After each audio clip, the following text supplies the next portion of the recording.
Okay, so 400 means speed, 65 means pressure, and I don't know what CPY is, but you want 65. That seems to be good pressure. The higher the number, the harder it will push the blade into the vinyl. So I had it, its default settings 25, and 25 barely cut the vinyl. 50 cut it pretty good. 65. See you, Ben.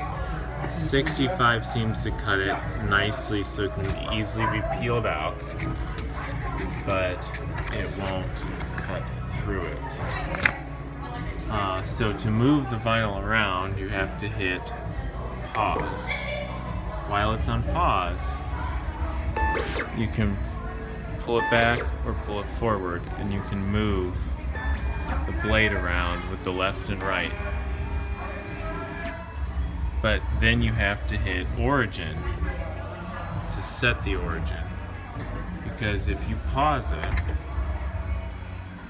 and then you move it, but you don't hit origin, you just unpause it, puts it back.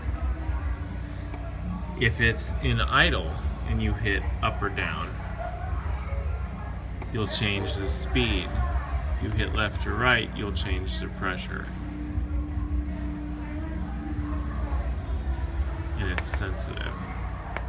So now I can't get back to 65. Okay, so you gotta leave those numbers alone. Then, when you're ready to cut something,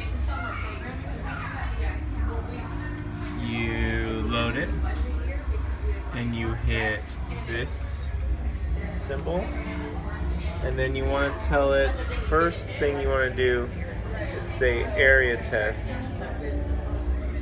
Send area test. Yes.